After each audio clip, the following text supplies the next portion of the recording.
ഞാൻ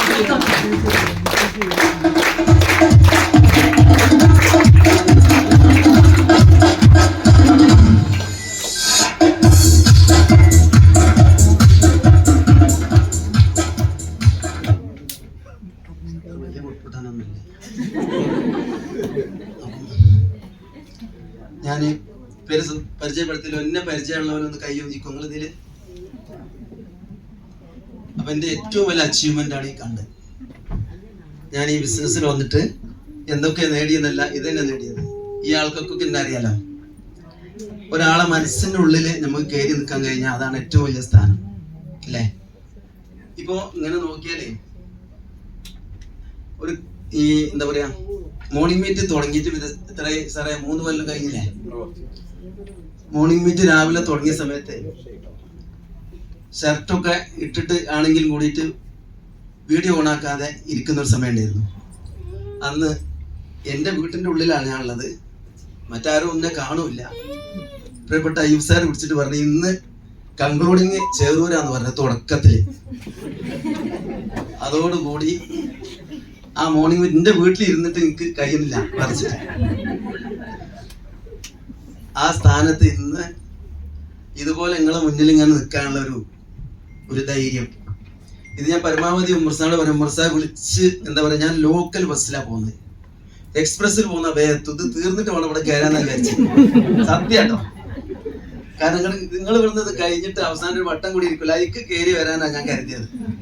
പക്ഷെ ആ ബസ് എന്താ അറിയില്ല, ഭയങ്കര ഫോറിൽ വന്നു. ഇങ്ങനൊരു പണി RTC ലീഡേഴ്സിന്റെ കൂടെ കയറി ഇരുന്നിട്ട് എനിക്ക് പോലെ എന്തോ 2 വാക്ക് പറയാന്നൊക്കെ കരുതിയതായിരുന്നു. പക്ഷെ അത് അവസാനം ഞാൻ നോക്കി, ഇവിടെ വീൽസാറുമില്ല വെല്ലിസാറുമില്ല, ഉറപ്പാണ് അതിന്റെ തലയ്ക്ക് വരുന്നത്. അതുപോലെ തന്നെ ആയി. അപ്പം നന്ദി പറയാണ് ഞാൻ പ്രിയപ്പെട്ട എൻ്റെ അയ്യൂബ് സാറോട്. ഉമർ സാറാണ് എന്നെ ഇതിലേക്ക് കൊണ്ടുവന്നത്. അദ്ദേഹം പറഞ്ഞല്ലോ, ആദ്യത്തെ അദ്ദേഹത്തിന്റെ മുരീദാണ് ഞാൻ, അങ്ങനെ പറയാം. അതായത് ഒരാളെ വിശ്വസിച്ച് ഒരു സംഗതി, ഞങ്ങൾ തമ്മിൽ ആദ്യം അറിയണോലായിരുന്നു. അതുകൊണ്ട് അദ്ദേഹത്തിന്റെ പ്രയാസം എന്നോട് സന്തോഷം പറഞ്ഞതാ. അപ്പോ അയ്യൂബ് സാർ കൊളുത്തി വെച്ചിട്ടുണ്ട് അദ്ദേഹത്തെ. ഇത് പോരുന്ന ലൈന് നോക്കണം നിങ്ങൾ. എനിക്ക് വിളിച്ചിട്ട് പറഞ്ഞു, ആ ചേറൂരോ എന്നാ വിളിച്ചത്, ചേറൂരെന്ന് വിളിക്കൂല, നിങ്ങൾ ആയിഷു ബാത്റൂം എന്നൊക്കെ പഠിക്കാം. അത് സ്നേഹം കൊണ്ടാട്ടോ രു പറഞ്ഞേ. അപ്പൊ ചേറൂരെ എന്നല്ല, ചേറൂരോ. ഒരു സന്തോഷ വാർത്ത ഉണ്ട്, ഇന്റെ ഒരു വല്ലാത്ത അത്ഭുതം നടന്നിട്ടുണ്ട്. എന്താ പ്രസാദേ, എന്റെ മോൾക്ക് ഋതുമതിയായ അന്ന് മുതൽക്ക് കെട്ടിച്ച് 2 മക്കളായി ഇന്ന് വരെ ഇല്ലാത്തൊരു സംഭവം മാറിയിട്ടുണ്ട്. ഞാനാണെങ്കിലോ ഗൾഫില് 10-27 കൊല്ലം വന്ന് അവിടുന്ന് എക്സിറ്റ് അടിച്ച് വന്നിട്ട് 1.5 വർഷം വരെ എൻ്റെ ഭാര്യൻ്റെ കൂടെ വന്നിട്ട് പോലും അവള് വർഷങ്ങളായിട്ട് ഈ പ്രയാസം എന്നോട് പറഞ്ഞില്ലായിരുന്നു. ഞാൻ അറിയില്ല. പക്ഷെ എങ്ങനെയോ ഒരു ദിവസം രാത്രി കണ്ടുപിടിച്ച് ഉറങ്ങാതെ കിടക്കുന്നുണ്ട്. എന്താ പ്രശ്നം എന്ന് വെച്ചപ്പോ, അത് പ്രശ്നമല്ല, എനിക്ക് കാലാകാലം ഉള്ളതാണ് എൻ്റെ പെണ്ണുങ്ങൾ എന്നോട് പറഞ്ഞ. അപ്പൊ അവളൊക്കെ കരുതിയത് ഈ സ്ത്രീകൾക്കൊക്കെ ഈ പീരീഡിന്റെ സമയത്തുള്ള വേദന സ്വാഭാവികമായിട്ടും അള്ളാഹു തആല അങ്ങനെ കൊടുത്തത്, ദൈവം കൊടുത്താന്നാ കരുതിയത്. അങ്ങനെ എനിക്കത് ഡൗട്ടായപ്പോ ഞാൻ ഡോക്ടർക്ക് വിളിച്ച് ചോദിച്ചു, ഇങ്ങനെ ഒരു നമ്മളെ സുഹൃത്ത് ഡോക്ടർ ഉണ്ട്, അഷ്റഫ് ഡോക്ടർ, ആയുർവേദിക് ഡോക്ടറാണ്. അപ്പൊ അതിനായ രോഗമാണത്, ഇങ്ങനെ വേദന ഉണ്ടാകാൻ സാധ്യതയില്ല. അപ്പൊ ഞാൻ ഇതിൽ ഇങ്ങനെ കെട്ടിമറിഞ്ഞ് 2 മാസമായിട്ട് മരുന്ന് കൊടുത്ത് കൊണ്ടേ നിൽക്കുന്ന സമയത്ത് അയാൾ സന്തോഷം പെടുന്ന വിളിച്ചേ. അപ്പൊ ഞാൻ പറഞ്ഞു, പ്രസ്താവ നിങ്ങൾക്ക് അങ്ങനെ എന്തുകൊണ്ടെങ്കിൽ എനിക്കുമാണല്ലോ അയക്കായിരുന്നു. 3 ബോട്ടില് 3 വുമൺ കമ്പൈനെ അയച്ച് കൂട്ടത്തിൽ ഞാൻ ചോദിച്ചു, ഇനി എന്തായാലും ഉള്ളത്? കാരണം പറഞ്ഞത് അദ്ദേഹവും കേട്ടത് ഞാൻ, ഞങ്ങൾക്ക് തമ്മിൽ ഭയങ്കര വിശ്വാസമായിരുന്നു, ഹൃദയത്തിൽ ബന്ധമുണ്ടായിരുന്നു. അതുകൊണ്ടാണ് ഇതാണ് ആകെ വേണ്ടത്. അങ്ങനെ അദ്ദേഹം 3 ബോട്ടില് വുമൺ കമ്പൈനെ ഒരു മഹാബരിങ്കരാജ് പോലും അയച്ച്, അത് അദ്ദേഹത്തിനാണെങ്കിൽ ഒരു പൈസ പോലും ലാഭം എടുക്കാതെ അതിന്റെ MRPക്ക് അതിലെടുത്തത് DP റേറ്റിന് അയച്ചു. പ്രിയപ്പെട്ട അയ്യൂബ് സാറാണ് അയച്ചത്. അദ്ദേഹം വീട്ടിൽ നിന്ന് വിളിച്ചു പറഞ്ഞ അയ്യൂബ് സാർ അയച്ചു. ഇതിന്റെ ഭാര്യ കൊടുത്ത് 3 ബോട്ടിൽ കഴിച്ചപ്പോൾ ഞാൻ വേദനയും പോയി. ഓൾ സംഭവം തന്നെ അറിയാതെ സംഗതി നടന്നു ചെയ്ത് പിറ്റത്തെ മാസം. അപ്പൊ എന്നോട് ഞാൻ പറഞ്ഞു, എന്നോടല്ല പറയേണ്ടത്, എന്റെ നാത്തുമാരോടൊക്കെ പറയും. അവരോട് പിന്നെ കച്ചവടം കൊണ്ട് കച്ചവടം, പിന്നെ കച്ചവടം. അതായത് ഇത് എനിക്ക് ബിസിനസ് ഒന്നും അറിയില്ല. ഇവര് പറഞ്ഞു തന്നിട്ടില്ല. മുർസാദ് ആകെ കുട്ടീന്റെ സൂക്കടല്ലേ പറഞ്ഞേ. ഞാൻ എന്ത് ചെയ്തോ, പിന്നെ അതിന് കിട്ടുന്നില്ല. ഞാൻ മുർസാദ് പാവം എന്ത് ചെയ്യും, ഒക്കെ അന്ന് 210 രൂപ ഉണ്ട് നമ്മളെ വുമൺ കമ്പൈനിന്. 630 രൂപക്ക് 3 ബോട്ടിൽ വരും. എനിക്ക് ഉള്ള ആ ഒരു ബില്ലും അതിൽ ആ ബോക്സിൽ ഉണ്ടാവും. ഇത് ഞാൻ അങ്ങോട്ട് അയ്യൂബ് സാർക്ക് നേരിട്ട് അയച്ചു കൊടുക്കും. ഇങ്ങനെ ഒരു സമയത്ത് ഇതിൽ കിട്ടുന്ന ലാഭം കൊണ്ട് ഞാൻ മുർസാദ് എന്നോട് 14 വയസ്സുകാരന്റെ ചുറുചുറുക്കുള്ള ഒരു സാധനം ഉണ്ട് എന്റെ അടുത്ത് വേറെ. അതെന്താ? കവചപ്രാശം. അതന്നെ എനിക്ക് വേണ്ടത് അയച്ചുകൂടെ. ഞാൻ ഇതിന് ഫ്രീ തിന്നാൻ തുടങ്ങി. അതായത് സംഭവം എങ്ങനെ വെച്ചാല്, ഞാൻ ഉമർസാദ് എനിക്ക് ഫുള്ള് HL DP റേറ്റില്ല, ഞാൻ ഫുള്ള് എങ്ങനെയാണ് കൊടുക്കല് MRP കൊടുക്കാൻ തുടങ്ങി. അതിന്റെ ലാഭം കൊണ്ട് ഓരോരോ വിൽപ്പനക്കും 5000-4000 കിട്ടാൻ തുടങ്ങിയപ്പോ ഞാൻ നല്ല ലാബിഷായിട്ട് വീട്ടുകാർ ഞാനൊക്കെ കഴിക്കാൻ തുടങ്ങി. കവചപ്രാശമൊക്കെ അതിനുള്ള ഗുണം കിട്ടാൻ തുടങ്ങി. അങ്ങനെയാണ് ഉമർസാദ് ഒരിക്കൽ വല്ലാതെ സ്നേഹിച്ചിട്ടോട് പറഞ്ഞു, നിങ്ങളെ ലീഡർമാരൊക്കെ വല്ലാതെ കാണണം, വീട് കാണണം എന്ന് പറയുന്നുണ്ട്. സംഭവം എനിക്ക് അറിയാതെ. അപ്പൊ അയ്യൂബ് സാറ് വീട് കാണണം എന്നാ പറഞ്ഞിട്ടുള്ളത്. കാരണം ഇത് സംഭവം അയ്യൂബ് സാർ ഐഡിയ ഒക്കെ അടിച്ചിട്ടുണ്ട്, എന്റെ ഐഡിയയിൽ വാങ്ങുന്നുണ്ട്, ബിസിനസ് കയറുന്നുണ്ട്, ഒക്കെ സംഭവം നടക്കുന്നുണ്ട്. പക്ഷെ എനിക്കറിയില്ല ഇങ്ങനെ ബിസിനസ് അവസരങ്ങളെ. എനിക്കല്ലേ നല്ല വരുമാനല്ലേ MRP വീട്ടിട്ടെ, അതിന് ഒരു പേരവാ. ഞാൻ പറഞ്ഞാല് എന്നോട് ഉമർസാദ് പറഞ്ഞേ, നിങ്ങൾ എന്താ പറയാ ഭയങ്കര ഇഷ്ടമാണ്, നിങ്ങൾ സംസാരം ഭയങ്കര സന്തോഷം കേൾക്കുന്നുണ്ട് പറഞ്ഞു, അയ്യൂബ് സാർക്ക് ഒന്ന് കാണണം. അങ്ങനെ അയ്യൂബ് സാറും രണ്ടാവുണ്ടാവുന്ന കരുതിയത്. അപ്പൊ ഷാഹിർ സാറ്, റമീസ് സാറ് പോലെ 4 വലിയൊരു ഗോപുരങ്ങളായ മഹാന്മാര് വന്നിട്ട്, എന്നിട്ട് പോരെ പോലെ പറയണ ആരെയും സുഹൃത്ത് കണ്ട് ഒന്ന് വിളിച്ചു വരുത്തിക്കൊള്ളട്ടെ, ഞങ്ങൾക്ക് കുറച്ച് കാര്യം പറയണ്ട്. അപ്പോഴാണ് ഇതിങ്ങനെ ഒരു സംഭവത്തിനൊക്കെ ആയിരുന്നു എന്ന് മനസ്സിലാണ്ട്. അങ്ങനെ വീട്ടിൽ വന്നു. കുറച്ചേരം ഇന്ന് എനിക്കൊരു സംഭവം, ഞാൻ വീട്ടുകാരനല്ലേ, വന്നവർക്ക് ചായ കൈ കൊടുക്കലും ഓൽക്ക് കടി കൊടുക്കലൊക്കെ ആയിട്ട് ഇങ്ങനെ എല്ലാവരും മുന്നിൽ ഇത്തലും. ഞാൻ അതിന്റെ ഹിദ്മത്തിൽ പോയി. എന്റെ കൂടെ വന്ന് 1-2 ആൾക്ക് കാര്യം തിരിഞ്ഞു. അതിൽപ്പെട്ടാണ് STC ലീഡർ എന്റെ കൂടെ വന്ന് നമ്മളെ. അങ്ങനെ അവർക്ക് കാര്യം അവരങ്ങനെ ഏറ്റെടുത്ത് ഞങ്ങള് ഇത് കുറച്ച് ഗൗരവമായിട്ട് മുന്നോട്ട് പോകാമെന്ന് ഞങ്ങൾ അങ്ങനെ ഗൗരവമൊന്നും കരുതിയിട്ടില്ല. അതിലാണ് പുലാമന്തോള് ഒരു നമ്മളെ വിജയ് സാറ് കൂട്ടത്തില് ഒരു 2 RTP വന്ന് 1400 രൂപയാണ് അതിന്റെ ചാർജ്. അപ്പൊ ഞാൻ പറഞ്ഞു, എന്തിനാ റഫീഖ് സാർ ഈ വെറുതെ, റഫീഖ് സാറൊക്കെ പിന്നെ ഏതാ. അപ്പൊ റഫീഖ് എന്തിനാ വെറുതെ നമ്മൾ ഈ 1400 രൂപ, അതിലൊന്നും വലിയ കാര്യം, നമുക്ക് ഇത് വിറ്റാ പോരെ, കായിട്ടുണ്ടല്ലോ.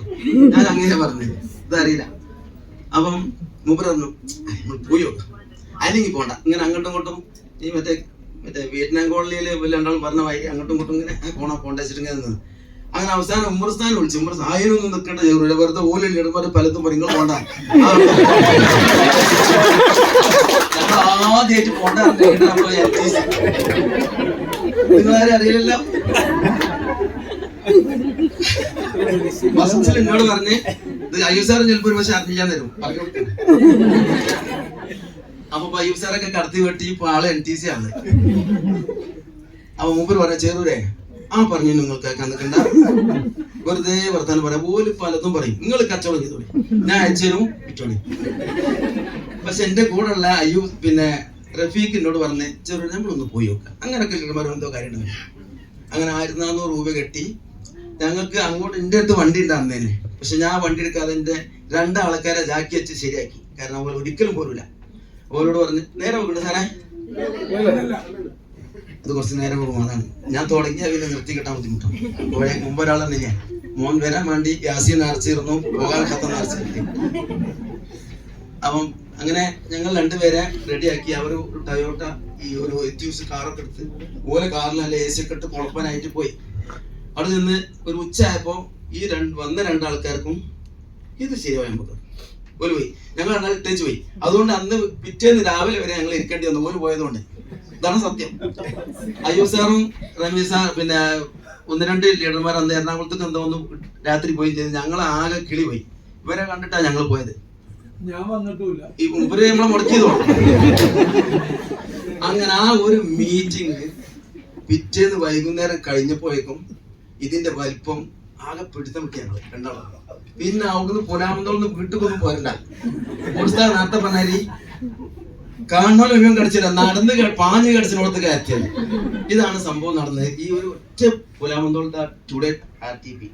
ഇത് കഴിഞ്ഞ് ഞങ്ങൾ 2 ആളും ബസ്സിന് വന്ന് വേങ്ങര ഒരു ജംഗ്ഷനിൽ ഇറങ്ങി. ഞാൻ മോനോട് വണ്ടി കൊണ്ടുവരാൻ പറഞ്ഞ് അതിൽ കയറിപ്പോ ഞാൻ കയറാൻ വന്നപ്പോ റഫീഖ് സാർ കൈ പിടിച്ചിട്ട് വലിച്ചു വന്ന്, ഇന്ന് മുതൽക്ക് നാളെ രാവിലെ കാലത്ത് ഈ ബിസിനസ് ഗൗരവമായിട്ട് ഏറ്റെടുക്കണി, മാത്രം ബസ്സിൽ വണ്ടി കയറിയാൽ മതി.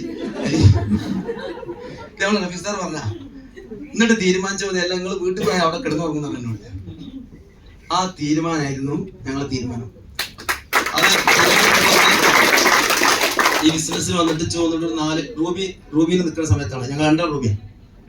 അവിടുന്ന് 4 മാസം 5 മാസം ആയി വേണം. അവിടുന്ന് അങ്ങോട്ട് 13ാമത്തെ മാസത്തിൽ STC ആയി. അതാണ് പിന്നെ ഒരു ഒറ്റ പോക്കാണ് പോയതാണ്. എങ്ങനെയാ പോയതൊന്നും ഒരു പൊടുത്തുമില്ല. തിരിഞ്ഞു നോക്കിയപ്പോ STC ആയിരുന്നു. പിന്നെ ഇപ്പൊ കഴിഞ്ഞ 6 മാസം മുമ്പ് RTC ആയി. അപ്പൊ ചുരുക്കി പറഞ്ഞാല് ഇത് ഞാൻ എപ്പോഴും പറയാറുണ്ട് എൻ്റെ കൂടെ വന്ന ലീഡർമാരോട്, നമ്മളൊരു കൃഷി ചെയ്യുകയാണെന്നുണ്ടെങ്കിൽ ആദ്യമായിട്ട് ഒരു നമ്മുടെ നാട്ടിലൊക്കെ ഒരു പണത്തിന് കൃഷി ചെയ്യാൻ വേണ്ടി ഭൂമി എടുത്തു കഴിഞ്ഞാൽ ചെല്ലുമ്പോൾ ചില തരിശ് ഭൂമിയായിരിക്കാം, വെള്ളം ഇല്ലാത്തതായിരിക്കാം, അല്ലെങ്കിൽ വെള്ളം ഉള്ളതായിരിക്കാം. അവിടെ അത് പാകപ്പെടുത്താൻ കുറേ പണി നമുക്ക് അല്ലേ, ഒരുപാട് പണിക്കണം. എന്നിട്ട് അതിൽ കൃഷി നട്ട് അതപ്പോൾ തന്നെ എന്തെങ്കിലും കടിക്കുന്നു നോക്കണം, വേലി കെട്ടണം, അതുപോലെ ചായ വെള്ളം വരുന്നു നോക്കണം. ഇതൊക്കെ കഴിഞ്ഞ് ഏകദേശം ഒരു ലെവലിലെത്തി അതിന്റെ കതിര് വരുന്നവരെ ഭയങ്കര പണിയാണ്. എന്നാൽ കതിരൊക്കെ വന്ന് കുറച്ച് കഴിഞ്ഞാൽ പിന്നെ നമുക്ക് എല്ലാം നോക്കേണ്ടി വരില്ല. അടിച്ച് പിന്നെ കയറി നമുക്ക് കൊയ്ത് മുതലെടുക്കാൻ പറ്റും. എന്താ പറയുക, TC വരെയൊക്കെ വലിയ പണിയാണ്. TC കഴിഞ്ഞാൽ പിന്നെ എങ്ങനെ മേപ്പോട്ട് പോകണമെന്ന് ഒരു ഐഡിയ നമുക്ക് കിട്ടില്ല. നമ്മളെ കൂടെ ഉള്ള അങ്ങനെ കൊറിയൻസ് നമ്മൾ കയറി പോകും. ഇന്നലെ ഞാനും മുർസാറും കൂടി ഞങ്ങളെ ഭാഗത്തൊരു മീറ്റിംഗ് ഉണ്ടായിരുന്നു. അതിൽ ചെന്നപ്പോൾ ആ വീട്ടുകാരി ഞങ്ങളെ വിളിച്ച് മീറ്റിംഗ് അതിന്റെ ബിസിനസ് പോലും ചെക്ക് ചെയ്ത് നോക്കിയപ്പോൾ വീട്ടുകാരിന്റെ മകൻ ATC ആയിക്കാണ്ട് പിന്നെ ഒരു 15,000 മേലെ പോയി. ഞങ്ങൾ അറിഞ്ഞിട്ടുണ്ട്. ഓന്നിന് ഞാൻ ATC ഓൻ വിശ്വസിക്കണില്ല. അവസാനം ബിജു സാർ പറഞ്ഞപ്പോൾ അവൻ ഓർമ്മയായത് ശരിയാണ്. അപ്പൊ 60,000 റുപ്യ ഓന്റെ കീസിൽ എത്തിയിട്ടാണ് സംഭവം. ഇതാണ് ഈ ബിസിനസിന്റെ അവസ്ഥ. അപ്പൊ നമ്മളാരും കാര്യമായിട്ട് ഒന്നും ചെയ്യണ്ട. ഇതില് കുറെ രചന മേഡം പറഞ്ഞ അവർക്കുണ്ടായ ഓരോ അച്ചീവ്മെന്റുകൾ, ഞാനൊക്കെ എൻ്റെ അച്ചീവ്മെന്റ് പറഞ്ഞെങ്കിൽ കണ്ടമാനം പറയാണ്ടാവും. കാരണം എൻ്റെ നാട്ടിലുള്ളവർ ഇപ്പൊ കണ്ടാലും വിശ്വസിക്കലില്ല. തന്നെ എങ്ങനെ പോയാലും കുറേ നേരം നോക്കും ഞാൻ തന്നെയാണോ അതായിരുന്നു എൻ്റെ വേഷം. ആരെയും കെട്ടം കെട്ടിച്ച് ഉണ്ടാവും, തുണിയൊക്കെ മടക്കും, അങ്ങനെ നടന്നതിന്റെ കാലം ഉണ്ടായിരുന്നു. ഇപ്പോ ചിലവരൊക്കെ ചോദിക്കാൻ തുടങ്ങി എന്താണ് അതിന്റെ പണിയൊക്കെ എങ്ങനെയുണ്ട് ബിസിനസ് ഇങ്ങനെ ചോദിക്കാൻ തുടങ്ങി. എന്താ വെച്ചാൽ ഓൾക്ക് മനസ്സിലായി ഇവൻ തളർന്നു പോകല്ല, മേപ്പോട്ട് പോകുന്നുണ്ട്. ഇത് നമ്മൾ അറിയാതെ മേപ്പോട്ട് പോകുന്ന നല്ലൊരു ബിസിനസ് ആണ്. അപ്പൊ എല്ലാവരും അത് ഏറ്റെടുക്കുക. നിങ്ങൾക്കൊക്കെ അറിയാലോ, നമ്മൾ ഏതൊരു വിഷയത്തിന് വരുമ്പോഴും ആർക്കും പരിചയമില്ലാത്തൊരു സംഭവം ആയതുകൊണ്ട്, ഇപ്പോൾ ലീഡർമാരൊക്കെ പറഞ്ഞിട്ടുണ്ട്, പരിചയമില്ലാത്തൊരു സംഭവം ആയതുകൊണ്ട് കുറച്ച് പ്രയാസം ഉണ്ടാവും. നമ്മൾ എന്ത് ചെയ്യുക, ആദ്യം തന്നെ തീരുമാനിക്കുക. അങ്ങോട്ട് ചെന്നാൽ കിട്ടൂല. ഒരാളെ കാണാൻ പോകുമ്പോൾ ഇവിടെ നിന്ന് തീരുമാനിച്ചു ഓനെ എന്തായാലും കിട്ടൂല, എന്നാൽ ഞാൻ പോയി അവിടെ. അപ്പൊ കിട്ടാൻ നമുക്ക് പ്രശ്നം ഉണ്ടാവില്ല. നേരെ വെച്ച് അമിത പ്രതീക്ഷയിൽ പോയിട്ട് എനിക്ക് കിട്ടണമെന്ന് അവിടെ നിന്ന് എങ്ങാനും നെഗറ്റീവ് വന്നോ പിന്നെ 4 ദിവസത്തിന് പറ്റി ഇറങ്ങില്ല. കാരണം അത് ശരിയാവില്ല. ഓന് കിട്ടിഞ്ഞ പിന്നെ വേറെ കിട്ടും വിചാരിച്ചു, വെറുതെ തോന്നുന്നു. അപ്പൊ കേൾക്കണോ, ഞാൻ കഴിഞ്ഞ ആഴ്ച എൻ്റെ കൂടെ മലപ്പുറത്തേക്ക് മീറ്റിങ്ങിന് പോകുന്നതിന് ഒരാള് ഓന് എൻ്റെ വീടിന്റെ അടുത്ത്, ഞാൻ എൻ്റെ മരുമകളെ വീട്ടിൽ പോകുമ്പോ ഈ നല്ല പൊരിച്ച സാധനം കണ്ടപ്പോ ഭാര്യനോട് പറഞ്ഞു അതെല്ലാം പോലെ കട കഴിപ്പിച്ചാൽ വണ്ടി എന്തെന്ന് വിചാരിച്ചിട്ട് വാങ്ങി. ആ പണ്ട് എൻ്റെ ഒരു സുഹൃത്ത് ഓന്റെ കുട്ടിനെ കൊണ്ട് ഹോമിയോ ഡോക്ടർക്ക് വന്ന കുറെ മുമ്പ് കണ്ടതാണ് അവനെ. അപ്പൊ ഞാൻ ചോദിച്ചു എന്റെ കുട്ടീനെ വന്ന എന്താ പണി വെച്ച് മുർസാവിനെ കടിക്കാൻ പോകട്ടോ, കടിക്കുന്ന രൂപ ഞാൻ പറഞ്ഞത് വേണ്ടേ ആരും വേഗം കടിച്ചാൽ പറ്റും, നമുക്ക് നമ്മൾ കൊണ്ടുവന്നാൻ പറ്റൂല.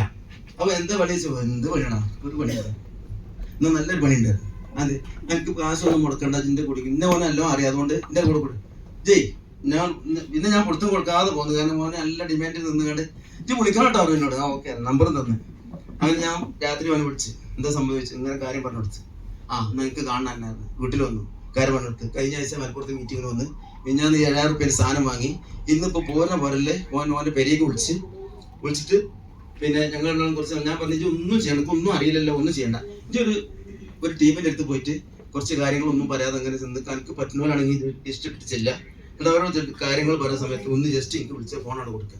ഞാൻ വാങ്ങുന്ന ഒക്കെ എൻ്റെ ഐഡിയിൽ വാങ്ങിക്കോ, ഞാൻ ശരിയാ ഇങ്ങനോട് പറഞ്ഞു പോന്നിരുന്നു. ഇങ്ങനെ അവസ്ഥയുടെ മുമ്പ് ഇപ്പൊ ഇവിടെ ഇറങ്ങാൻ നേരത്ത് വാട്സാപ്പിൽ 2 വോയിസ്.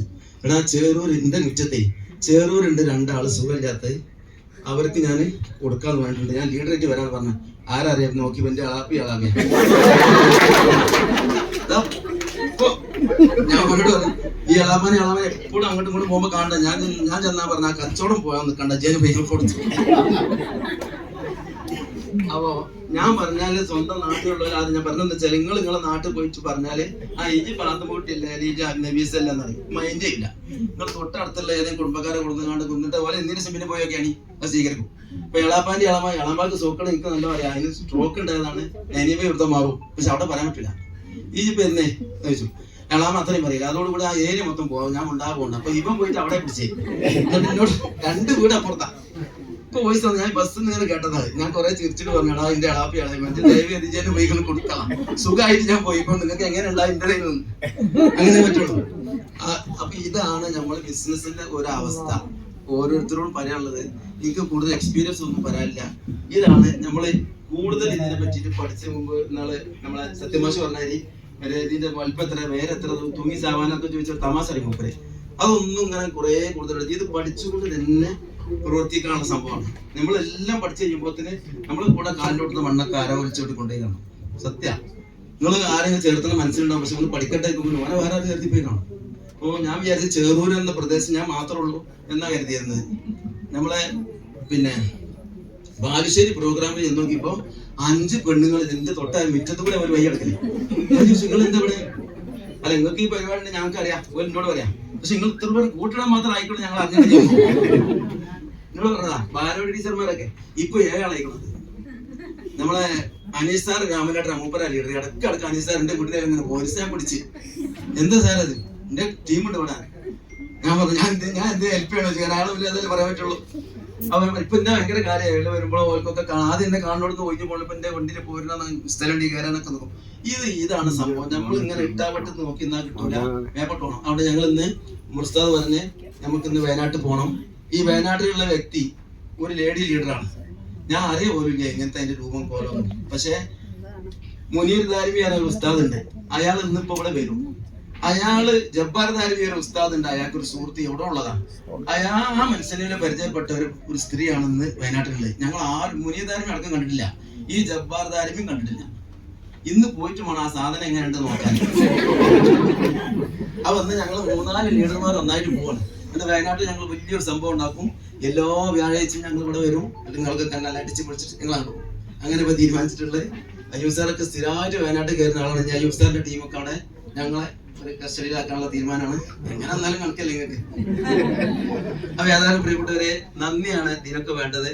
ഈ ഒരു അവസരം നമുക്ക് ഒരിക്കലും കിട്ടാൻ സാധ്യത ഇല്ലാത്ത ഒരു സംഭവമാണ്. പക്ഷെ ഒരു വുമൺ കമ്പാനിയൻ എന്ന ആ ഒരു പ്രോഡക്റ്റിലൂടെ പ്രിയപ്പെട്ട ഉമർ ഉസ്താദ് പഠിപ്പിച്ചു തന്നപ്പോ ഇത്തരം വ്യക്തികളെ മുന്നിൽ നിന്ന് സംസാരിക്കാനും അതുപോലെ ഒരുപാട് കാര്യങ്ങൾ നമുക്ക് കിട്ടാനും, ഇനി ഇവിടുന്ന് അങ്ങോട്ട് നമ്മളാൽ ഒരുപാട് ആളുകൾ ഈ ബിസിനസ്സിലേക്ക് വന്ന് വലിയ നിലയിൽ എത്താനും രക്ഷപ്പെടാനൊക്കെ പറ്റുന്ന ഒരു മാർഗം. ഇത് എങ്ങനെ കിട്ടിയെന്ന് യാതൊരു ഇല്ല. എന്തോ മുജ്ജന്മ സുഹൃത്തത്തിലോ അല്ലെങ്കിൽ നിങ്ങളെ മാതാപിതാക്കളോ വല്യപ്പാരാരെങ്കിലും നല്ല പഴയ കാലത്തിന്റെ കുട്ടീനെ നല്ല നന്നാക്കണത് തോരന്നിട്ടോ എന്തെങ്കിലുമൊക്കെ ആയിട്ടേക്ക് അത് കിട്ടിയിട്ടുണ്ടല്ല. കിട്ടിയ അവസരം നഷ്ടപ്പെടുത്താതെ എല്ലാവരും നല്ല സന്തോഷത്തിൽ മുന്നോട്ട് പോവുക. കൂട്ടി പിടിച്ചിട്ട് തന്നെ ഇത് എത്രത്തോളം നേരത്തെ ഉമർ സാബ് പറഞ്ഞു, ഇത് കൂട്ടത്തിലുള്ള ആളുകൾ ഇപ്പൊ എന്റെ സ്വന്തം ജ്യേഷ്ഠനാണെങ്കിൽ പോലും ഒരു ഉമ്മ വെച്ച സഹോദരനാണെങ്കിൽ ഓൻ ചെയ്യുന്ന കച്ചവടത്തിന് തൊട്ടടുത്ത് ഞാനൊരു കച്ചവടം തുടങ്ങിയാൽ എന്റെ അനുഭവം ഞാൻ പറയണ്ടേ. എന്റെ ജ്യേഷ്ഠന് ഞങ്ങൾ ചെറൂർ അങ്ങാടി പലചരക്കടെ പച്ചക്കറിയൊക്കെ ഉണ്ടാവും. ചിലപ്പോൾ പച്ചക്കറിയൊക്കെ ഉണ്ടാവും. 1 കിലോ പയറിന് 2 കിലോ പയറിന് 25 രൂപയൊക്കെ തൊട്ട് മുന്നിൽ ഫ്രഷ് വണ്ടി കൊടുത്ത് അങ്ങനെ തൂക്കി വെക്കും. ഞങ്ങളിങ്ങനെ കണ്ണീര് വെച്ചു. ഞാൻ തൊട്ട മുന്നിലാ. ഞാൻ ഓൻ്റെ അടുത്ത് വാങ്ങിയാൽ പോയി 2 ദിവസത്തിന് ഇവിടെ കൊണ്ടുപോല ജ്യേഷ്ഠം. സത്യം മനസ്സിലാ കാര്യം. അതായത് ഞാൻ ഈ പച്ചക്കറിക്കാരൻ്റെ ഇരുന്ന് എങ്ങാനും ഉള്ളിയോ തക്കാളി ആദായത്തിന് വാങ്ങിയാൽ ഇവിടെ ഉള്ള ഈ തക്കാളി വാങ്ങാൻ ഓൻ്റെ ഇരുന്ന് വാങ്ങിയാനായിട്ട് ഓൻ്റെ 25 രൂപ കിലോ, അവിടെ 2 കിലോ കിട്ടും. പക്ഷെ അത് വാങ്ങാൻ പറ്റൂല. ഞാൻ എന്നിട്ട് വേറെ ആളെ കൊണ്ട് പൈസ കൊടുത്ത് വാങ്ങിച്ചിട്ടൊക്കെ കൊണ്ടുപോയി. കാരണം എന്താ അറിയോ, ഉദ്ദേശം ആ സ്ഥാനത്ത് നിങ്ങൾ ആരെങ്കിലും ഒരു വുമൺ കമ്പനി എന്റെ കൂടെ വാങ്ങിക്കഴിഞ്ഞാൽ എനിക്ക് സന്തോഷം. കാരണം എന്താ പറയുക, ചെറിയ പൈസ എനിക്ക് കിട്ടും. ഇതാണ് ഈ ബിസിനസ്. ഇത്രയും മനസ്സിലാക്കിയാൽ മതി. കൂടുതലൊന്നും പഠിച്ചത് ഇതുപോലത്തെ ഒരു മീറ്റിംഗ് എല്ലാ ആഴ്ച നടക്കുമ്പോൾ അവർക്കൊന്നും ഇതിന്റെ ഒരു എക്സ്പീരിയൻസ് വേണം. പക്ഷെ ഇന്ന് എന്തോ യാദൃശ്ചികമായിട്ട് പറയാ, ഞാൻ ബസ്സൊക്കെ ലോക്കലൊക്കെ ആക്കി വെക്കി. പക്ഷെ കഴിച്ചില്ല. അത് എന്റെ ഭാഗ്യമായിരിക്കും. കാരണം എന്നെ വലുതാനേ ഞങ്ങൾ മുന്നിലൊക്കെ സംസാരിക്കാനുള്ള ചാൻസ് ഇട്ടില്ലേ. അപ്പൊ ഏതായാലും എല്ലാവർക്കും ഇന്ന് ഈ ഒരു മീറ്റിംഗിലേക്ക്